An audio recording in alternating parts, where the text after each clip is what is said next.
En el mundo tendréis aflicción, pero confiad, yo he vencido al mundo. A lo mejor la gran parte de ustedes, la gran mayoría de ustedes ya han escuchado esas palabras. Son palabras del Señor que el Señor Jesús pronunció horas antes de ser apresado.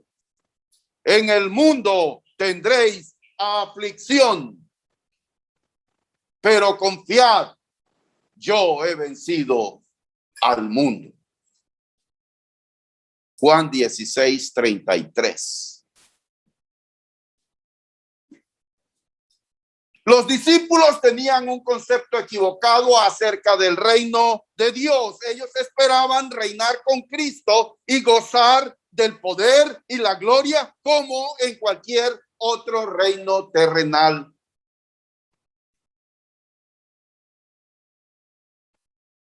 Pero Jesús les dijo: ustedes van a enfrentar problemas. Y precisamente eso fue lo que ellos enfrentaron. Todos murieron como mártires por su fe en Cristo, excepto uno. Y ese que no murió, sufrió el exilio.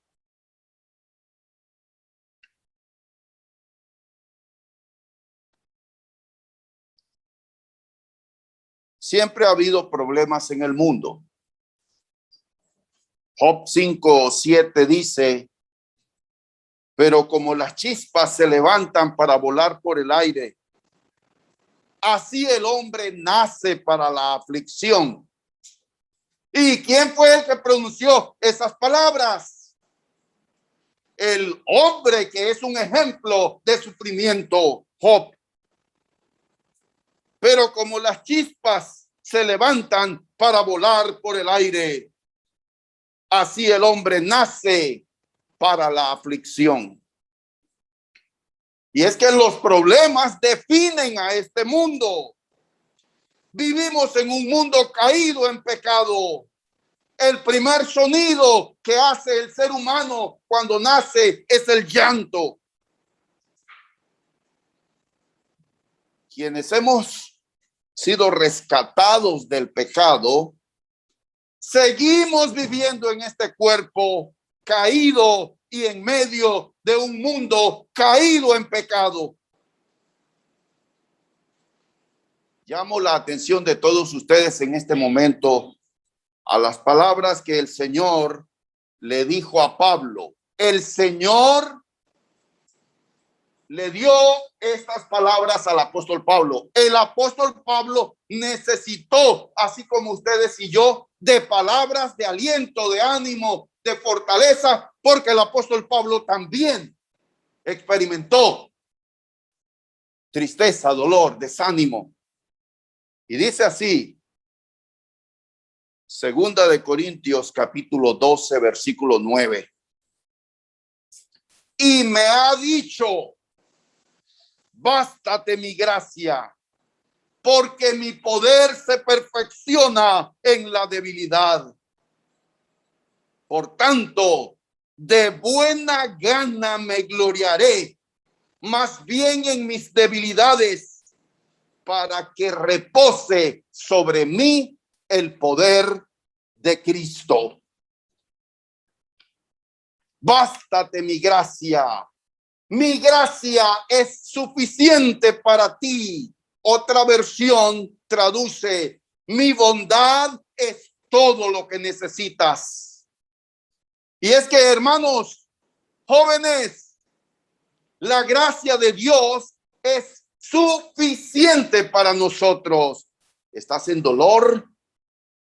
¿Estás sufriendo? ¿No soportas más la angustia? ¿Te agobia el peso de los problemas? Pues esta es la palabra de Dios para ti.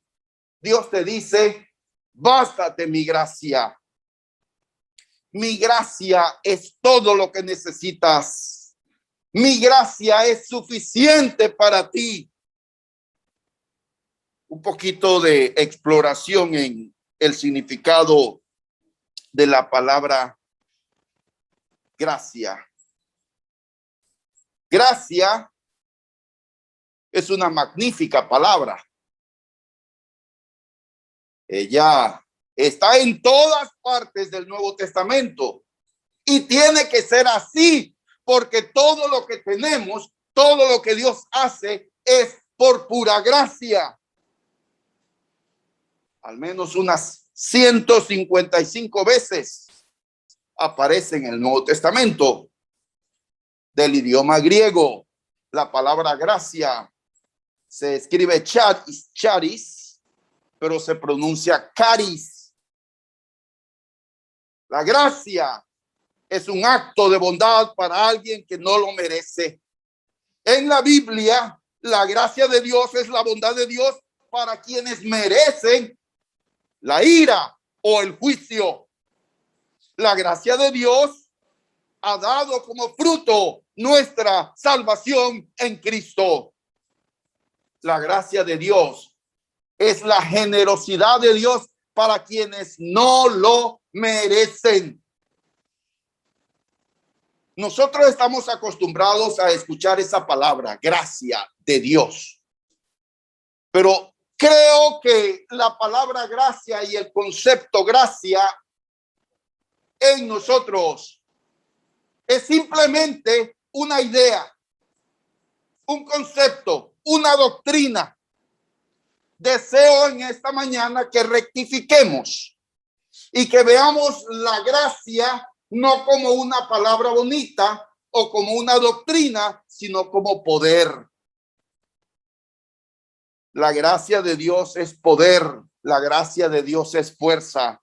La gracia de Dios nos saca del poder de las tinieblas y nos traslada al reino de luz de su amado Hijo. La gracia de Dios nos transforma, nos cambia, nos moldea a la imagen de Jesucristo. La gracia de Dios nos saca del dominio de la muerte y nos da nueva vida en Cristo. La gracia de Dios nos santifica, porque sin santidad nadie verá al Señor.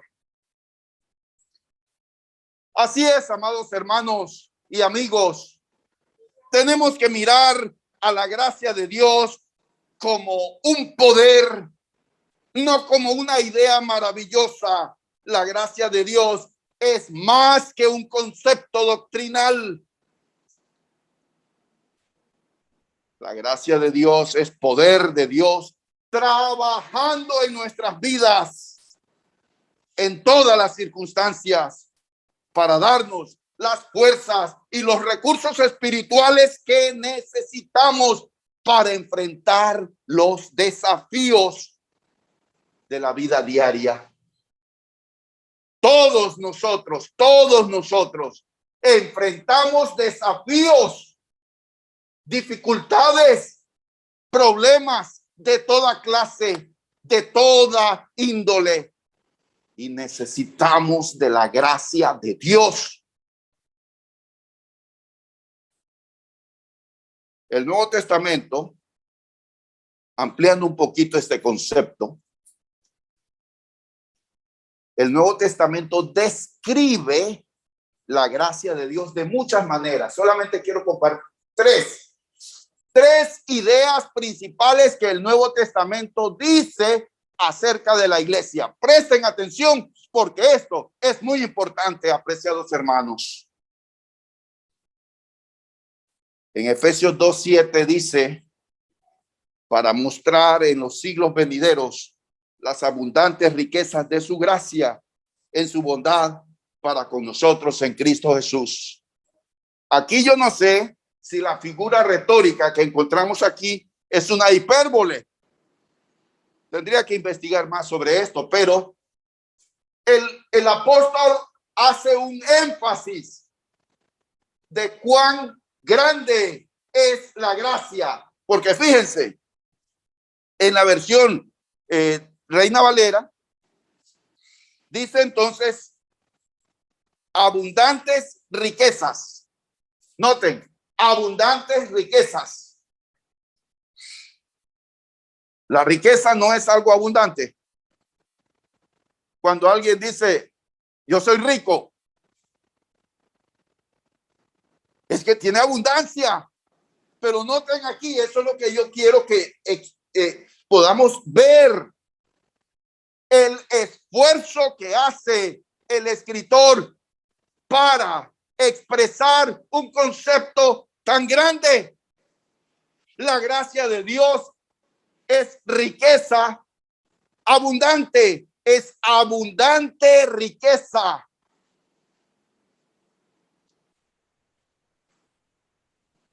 La segunda idea principal, perdón, creo que ahí la tengo, ahí mismo. Gracias. Es en Romanos 5:2. Porque también tenemos entrada por la fe a esta gracia en la cual estamos firmes y nos gloriamos en la esperanza de la gloria de Dios. Romanos 5:2. Entonces el apóstol aquí da otro concepto, otra idea de lo que es la gracia de Dios. La gracia de Dios es un estado o condición en la que nos encontramos. Estado de gracia. Qué bonito, ¿verdad? Aquellos que perdieron el empleo, que se les suspendió el contrato, pero que tenían cuentas por pagar. Luz, agua, préstamos. Los bancos dicen, llene un formulario usted donde dice que usted ha perdido el empleo. No va a pagar por 6 meses. Y todos los que llenaron ese formulario se sintieron aliviados.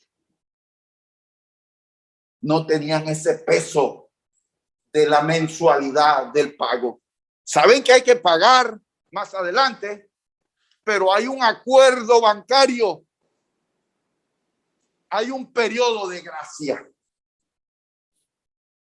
Hay un alivio, ¿no es así? Sé que tengo la deuda, pero no voy a perder la casa porque hay un acuerdo. Hay un periodo de gracia. Nosotros estamos en la gracia del Señor. No estamos entrando y saliendo. Estamos en un estado, en una condición por Cristo Jesús de gracia. ¿Y qué es gracia de Dios? Es ese favor inmerecido de Dios. Es su bondad en acción para nosotros. Estamos en la gracia de Dios. Y en Primera de Pedro 4:10, el Espíritu Santo nos presenta otro concepto, otro enfoque de lo que es la gracia.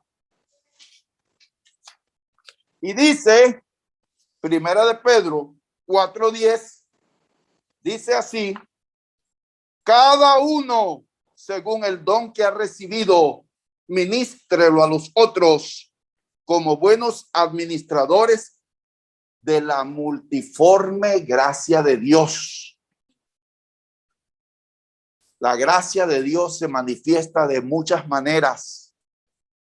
Escuchen bien, la gracia de Dios no solo es esa declaración que Él nos da de perdonados en Cristo. Tus pecados son perdonados. Pero la gracia de Dios se manifiesta en todas las áreas de mi vida, en todas las necesidades que yo tengo. Dios derrama gracia. Esa es la idea. La gracia de Dios se manifiesta de muchas maneras porque tan diversas son las necesidades que tenemos. Dios nos da su gracia para toda situación y necesidad que tengamos. La gracia de Dios llena todas nuestras necesidades. Y es que Dios nunca se queda corto en su gracia. No importa cuánta gracia haya derramado, Él sigue dándonos su gracia. Y su gracia es todo lo que necesitamos. La gracia de Dios es abundante en nuestra santificación. La gracia de Dios es suficiente para nuestras necesidades. La gracia de Dios no es una idea, es el poder divino manifestado en nuestras vidas. ¿Se están alimentando de la palabra de Dios, hermanos? ¿Están entendiendo qué es la gracia de Dios? La gracia de Dios es algo que necesitamos todos los días. Y damos gloria a Dios que Dios no se queda corto en su gracia para con nosotros, en su asistencia. Es como, y no, esta figura, esta ilustración, esta comparación, en realidad no se compara. Pero para que tengamos una idea, hay quienes compran asistencia vial para el camino. Si la llanta se te flatea, si te quedas sin gasolina, si la batería no sirve, etcétera, etcétera. Hay un seguro y tú sales y tú cargas tu vehículo y hay cierto alivio. Si me pasa algo, simplemente llamo y va a llegar la persona a darme asistencia en el camino. La gracia de Dios nos llena, nos ayuda en todas nuestras necesidades. No te da tranquilidad, no te da paz, no te da esa seguridad, no te calma, no te da balance emocional. Saber que la gracia de Dios te llena.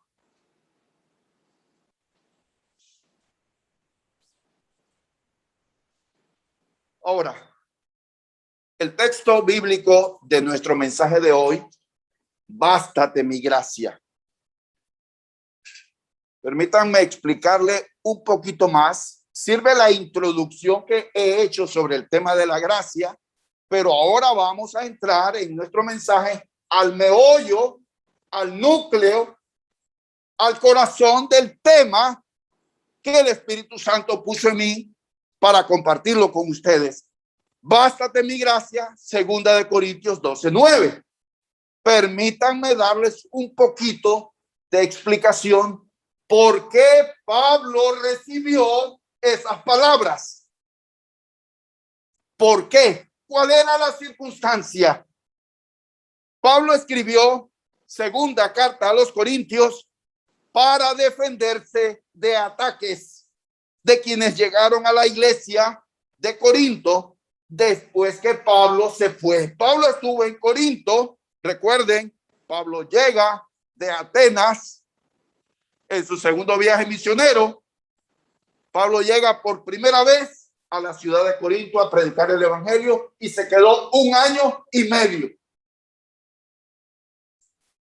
Nace la iglesia y Pablo se tiene que ir. Pues después que Pablo sale, llegaron a la iglesia falsos maestros. Estos falsos maestros inventaron toda clase de cosas para desacreditar al apóstol Pablo, a fin de que ellos fueran recibidos como los nuevos maestros en la iglesia en Corinto. A Pablo no le agradaba defenderse de dichos ataques.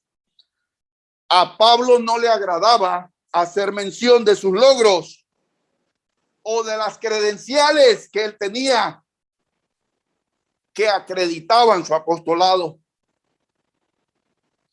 Allí en el capítulo 12, 2 Corintios, en el versículo 1, aunque yo haya estado en el cielo mismo, aunque yo haya recibido revelaciones y escuchado cosas que Dios me ha prohibido repetir, no me voy a gloriar de eso y no lo voy a mencionar, escribe el apóstol. Y habla diciendo: conozco a un hombre, si en el cuerpo o fuera del cuerpo, fue llevado hasta el cielo mismo, vio y escuchó cosas que no se le ha permitido decir o revelar. Todos dicen, Pablo habla de él. Pero esa experiencia de Pablo yendo al cielo mismo no lo puede comprobar. No tiene evidencias, no tiene fotografías. Solo está la palabra de Pablo. Y él dice, pues yo sí tuve esa experiencia, pero no la voy a mencionar. En la segunda carta a los Corintios, en el capítulo 11, si ustedes tienen su Biblia, lean el versículo 18, segunda de Corintios 11, 18. Ya que hay tantos que se glorían de sus propios méritos, también yo me gloriaré. Y voy a pedir prestada una Biblia para leer unos versículos. Gracias. En el capítulo 11 de la segunda carta a los Corintios, versículos 23 al 33. Lean conmigo, por favor. Segunda a los Corintios 11, 23 al 33. Son ministros de Cristo, como si estuviera loco hablo.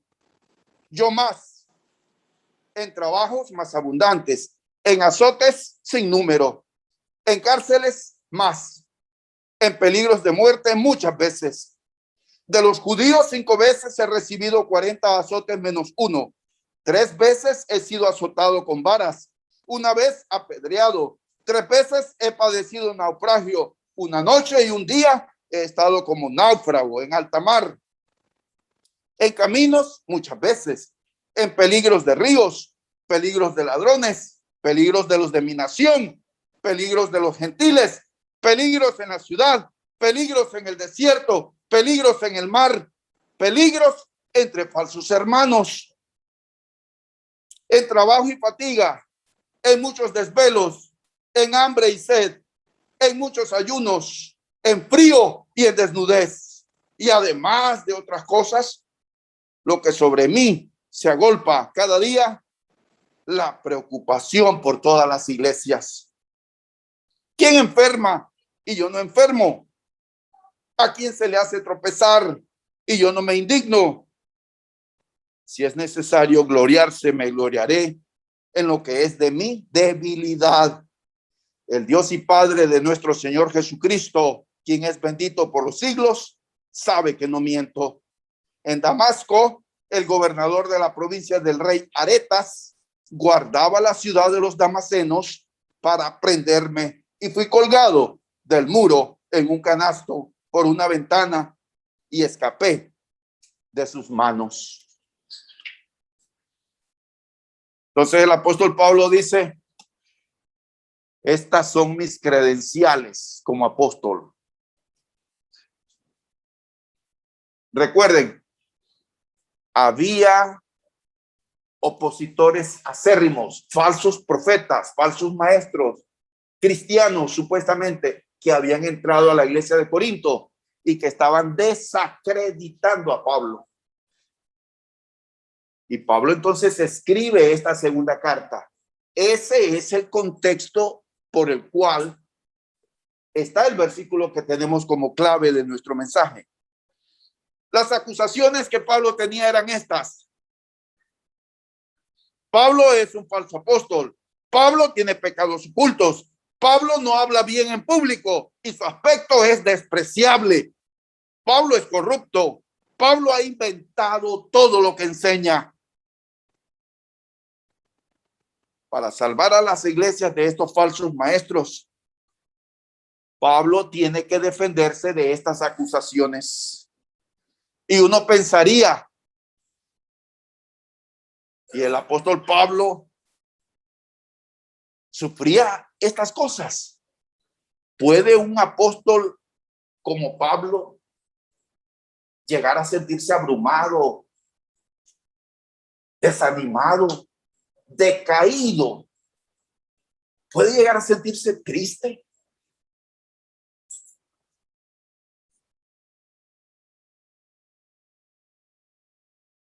Pablo sufrió el rechazo, el abandono y terrible oposición dentro de la iglesia.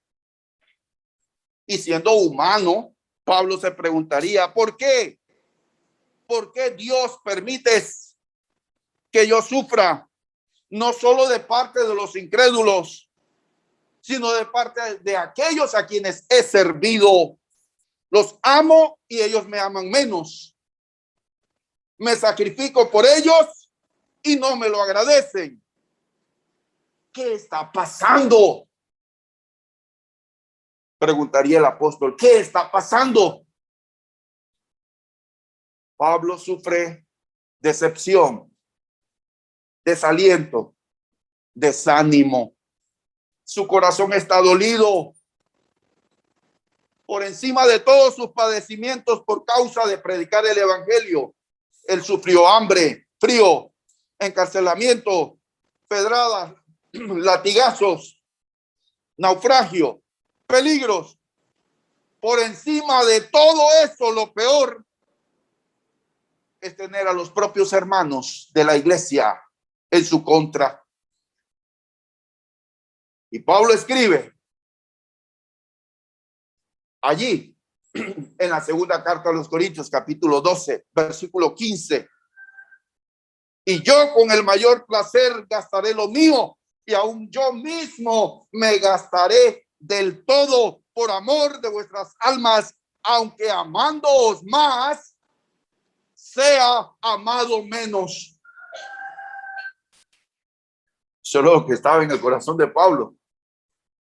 Yo les muestro todo mi amor, todo mi sacrificio. ¿Y qué recibo a cambio? Menos amor. Pero lo voy a hacer, dice el apóstol. Hay 4 lecciones que yo quiero compartir con todos ustedes sobre nuestro tema. ¿Por qué la gracia de Dios es suficiente? ¿Por qué la gracia de Dios es todo lo que necesitamos? Primero, Dios usa el sufrimiento para hacernos humildes. Ahí en el versículo 1, de la segunda carta a los Corintios, lean conmigo, por favor. Segunda a los Corintios 12, en el versículo 1, el 7, perdón, versículos 7. Leo. Y para que la gracia de las revelaciones no me exaltase desmedidamente, me fue dado un aguijón en mi carne, un mensajero de Satanás que me abofetee para que no me enaltezca sobremanera.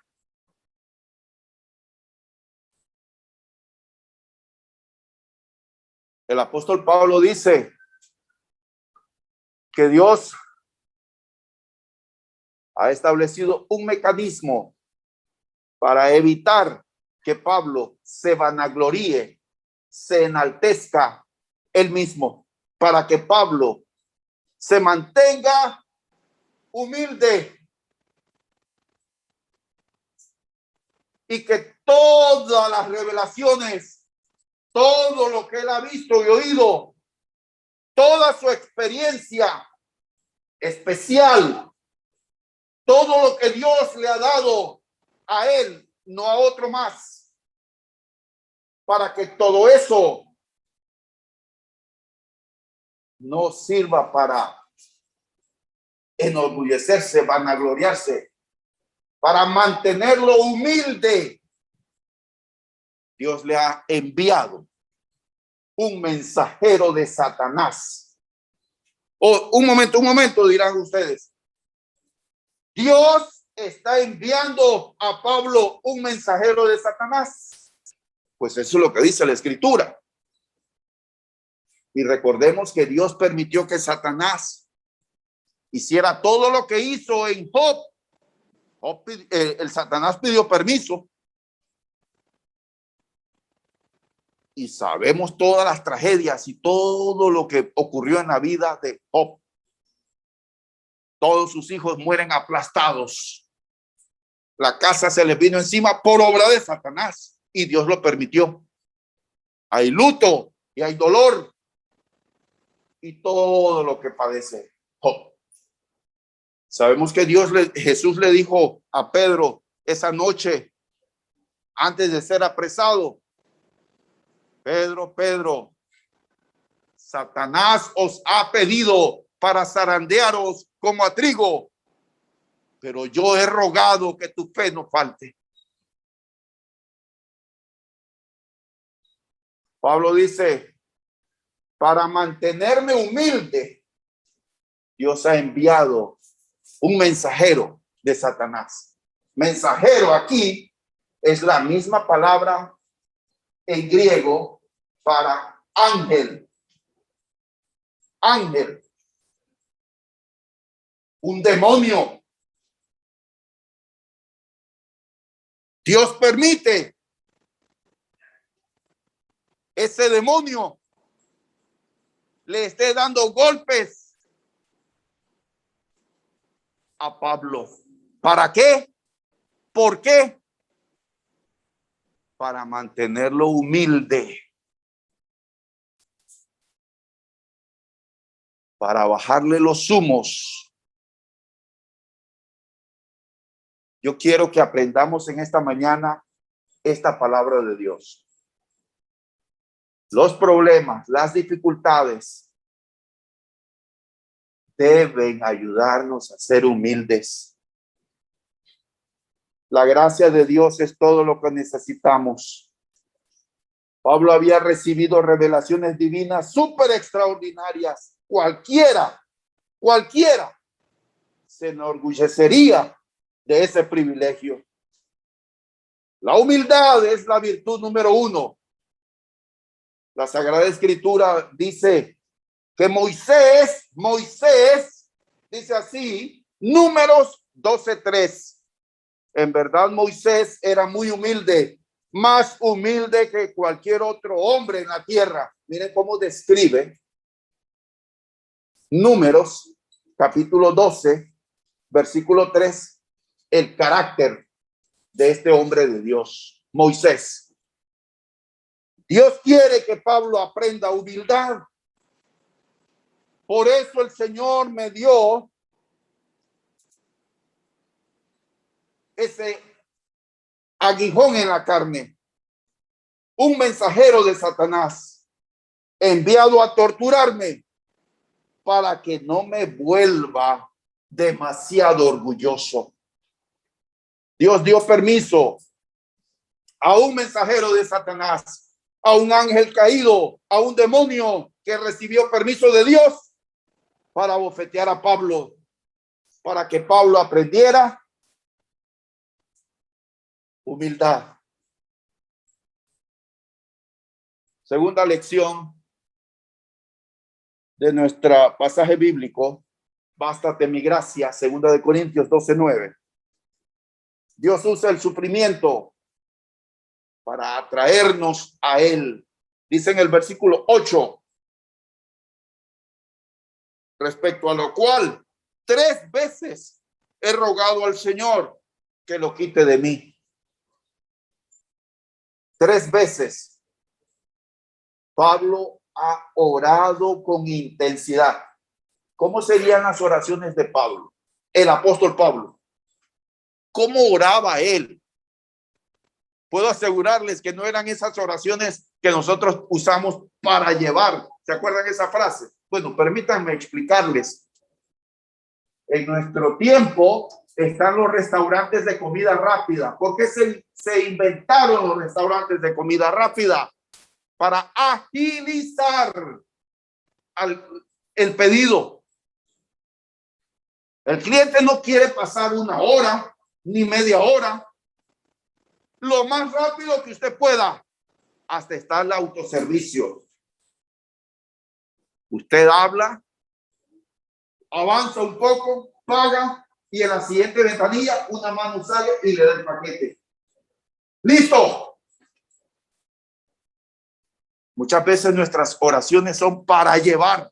Es decir, gracias Señor, amén. ¿Cómo serían las oraciones de Pablo? Jesús les dijo a sus apóstoles, a los 3 que les pidió que lo acompañaran a orar. Cuando regresa la primera vez, ¿no habéis podido velar ni 1 hora? Yo le diría, Señor, mis 5 minutos puedo velar. No han podido velar ni una hora.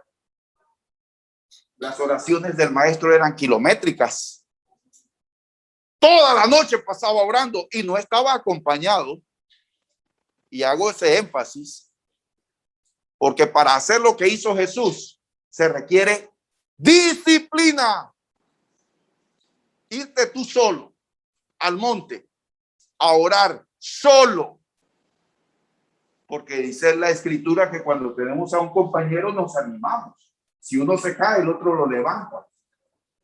El compañerismo es ese, para motivarnos, porque fuimos creados para la comunión, para vivir en comunidad, no solos.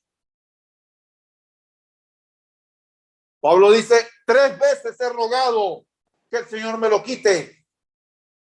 Y yo me pregunto, ¿cómo fue tan intensa esas oraciones de Pablo? Rogando que le quitara ese aguijón en la carne.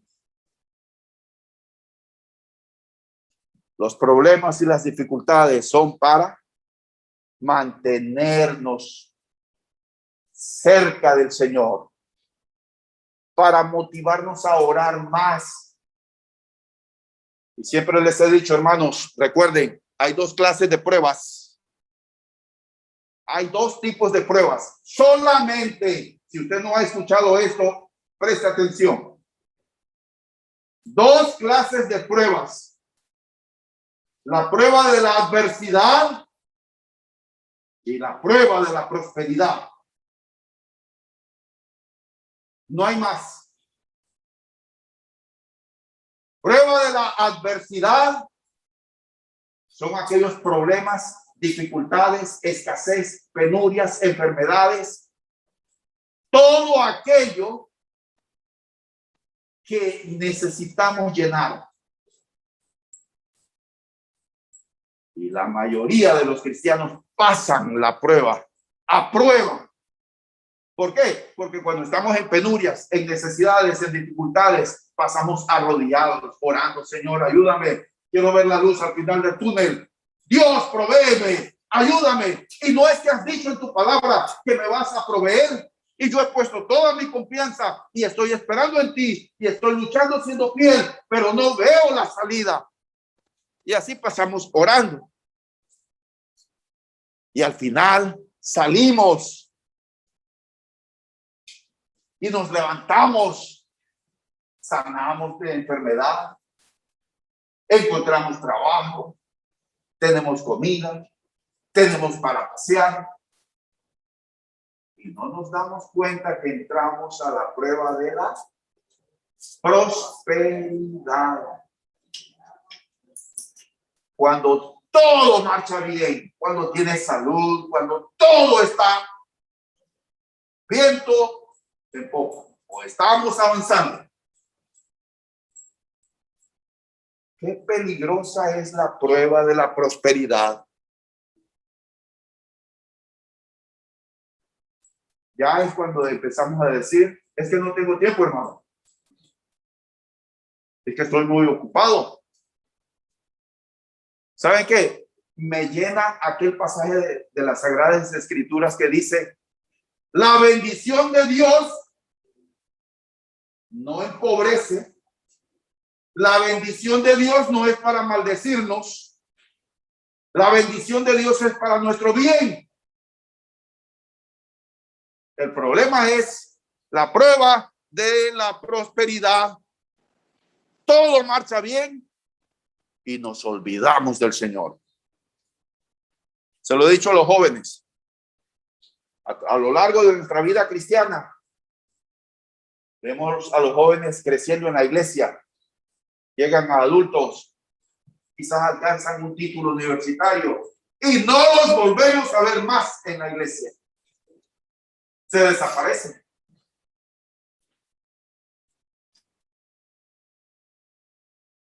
Y la iglesia necesita de hombres profesionales y mujeres.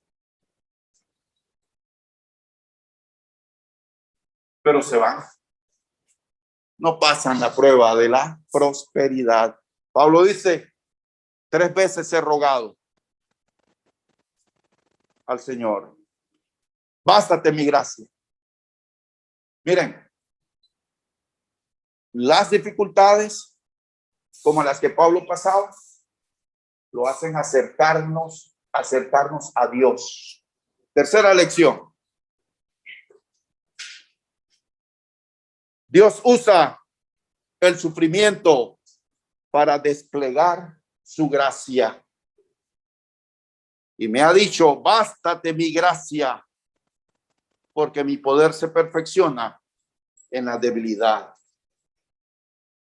Por tanto, de buena gana me gloriaré más bien en mis debilidades, para que repose sobre mí el poder de Cristo.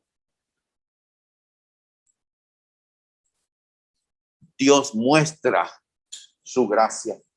Recuerda esto la próxima vez. Si de todo lo que he hablado se te ha olvidado, recuerda esto. Cuando estés en dificultades, piensa, estas dificultades son una oportunidad para que Dios muestre su gracia en mi vida.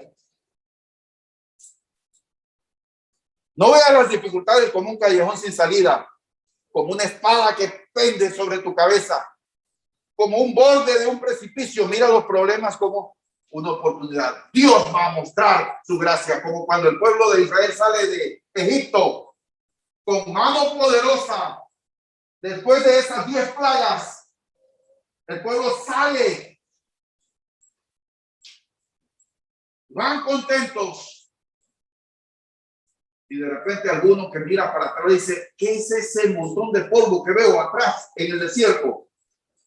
Y empiezan a ver que tiembla la arena. Son los miles de soldados de Faraón que vienen contra nosotros. Y empieza la gritadera, a llorar y a asustarse. Y enfrente, ¿qué es lo que hay? El Mar Rojo. Atrás, el ejército de Faraón, quien lo envió para traer de vuelta a los israelitas. Adelante, el Mar Rojo. ¿A dónde vamos? Pero el siervo de Dios les dijo, confíen en Dios. Y nosotros cantamos un hermoso coro que a mí me gusta, es uno de mis favoritos. Sendas Dios hará donde piensas que no la hay. Él obra en maneras que no podemos entender. Sendas Dios hará. Cuando vienen los problemas y las dificultades, usted no entra en pánico. Usted diga, ¿qué momento es este para que Dios muestre su gracia? Y Dios lo va a hacer. Y en cuarto lugar, Dios usa el sufrimiento para mostrar su poder. Eso es lo que le dijo allí en nuestro versículo clave, 2 Corintios 12:9. Bástate mi gracia, porque mi poder se perfecciona en la debilidad. Así es. Dios usa el sufrimiento para mostrar su poder en nosotros. Alabado sea Dios. Quiero hacer una invitación. Vamos a cantar un himno.